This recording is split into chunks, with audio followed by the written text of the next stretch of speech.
नमस्कार, news track में आपका स्वागत है। मैं हूं योगेश मिश्र। राजस्थान के पुष्कर नगर में स्थित पुष्कर झील बहुत लोकप्रिय है। इसे पुष्कर सरोवर भी कहा जाता है। यह केवल एक जलाशय नहीं बल्कि आस्था, संस्कृति और इतिहास का जीवंत संगम है। इसके चारों ओर बने 52 घाट और सैकड़ों मंदिर इसे हिंदू धर्म के सबसे पवित्र तीर्थों में स्थान दिलाते हैं। सदियों से यह झील श्रद्धालुओं, साधकों और यात्रियों के हृदय में विशेष स्थान बनाए हुए है। यह कथा केवल पानी और घाटों की नहीं बल्कि पौराणिक विश्वासों, ऐतिहासिक प्रमाणों और जीवित परंपराओं की कहानी है। एक ऐसी यात्रा जिसमें ब्रह्मा के कमल से लेकर पुष्कर मेले की रंगीन रौनक तक सब कुछ शामिल है। ब्रह्म कमल और पुष्कर की उत्पत्ति से जुड़ी कथा पद्म पुराण में वर्णित है। मान्यता के अनुसार सृष्टिकर्ता भगवान ब्रह्मा ने वज्रनाथ नामक राक्षस का वध अपने कमल पुष्प से किया था। इस युद्ध के दौरान कमल की 3 पंखुड़ियां पृथ्वी पर गिरी।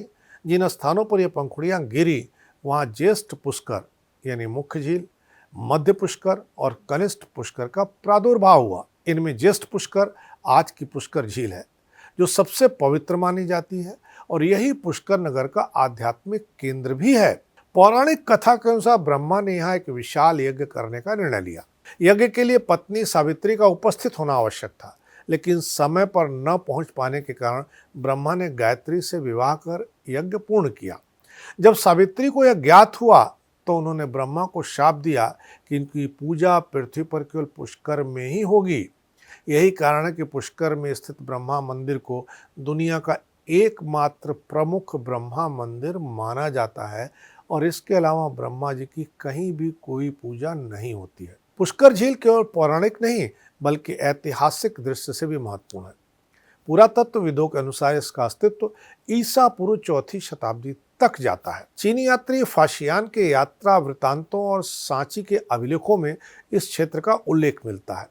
मध्यकाल में विभिन्न शासकों द्वारा जल संरक्षण और घाट निर्माण की संरचनाएं विकसित की गईं, जिसमें झील का स्वरूप और सुदृढ़ हुआ। पुष्कर का महत्व केवल हिंदू धर्म तक सीमित नहीं है, सिख परंपरा में भी यह स्थान आदरणीय है। मान्यता है कि गुरु नानक देव जी और गुरु गोविंद सिंह जी पुष्कर आए थे। गोविंद घाट के पास स्थित गुरुद्वारा गुरु गोविंद सिंह जी की स्मृति से जुड़ा हुआ है। मुगल काल में कई मंदिर क्षतिग्रस्त हुए, लेकिन बाद में राजपूत शासकों और मराठा सरदारों ने उनका पुनर्निर्माण कराया। राजा मान सिंह द्वारा निर्मित राजघाट, दौलतराव सिंधिया का कोट तीर्थ घाट, 1956 में जयपुर राज परिवार द्वारा दान किया गया जयपुर घाट, इन सब ने मिलकर के पुष्कर झील को जीवित ऐतिहासिक धरोहर बना दिया। ब्रह्मा घाट सर्वाधिक पवित्र है। यह यज्ञ स्थल से जुड़ा हुआ है। गऊ घाट में महात्मा गांधी, जवाहरलाल नेहरू और लाल बहादुर शास्त्री की अस्थियां विसर्जित की गई थी। वाराह घाट में भगवान विष्णु के वाराह अवतार से जुड़ी मान्यता का सीधा रिश्ता है। नटसिंह घाट की पहचान भरवा मगरमच्छ के कारण है। कार्तिक मास में लगने वाला पुष्कर ऊंट मेला विश्व प्रसिद्ध है। यह मेला धार्मिक स्नान के साथ साथ लोक संस्कृति, पशु व्यापार और पर्यटन का अनूठा संगम प्रस्तुत करता है। लोक नृत्य, संगीत, प्रतियोगिताएं और ऊंटों की सजावट इसे वैश्विक पहचान देती है। हिंदू परंपरा में पुष्कर को पंच सरोवर में एक माना जाता है। हालांकि विभिन्न ग्रंथों में पंच सरोवरों की सूचियां कुछ भिन्न भिन्न मिलती हैं, लेकिन पुष्कर सरोवर का स्थान उसमें सदैव प्रतिष्ठित रहा है।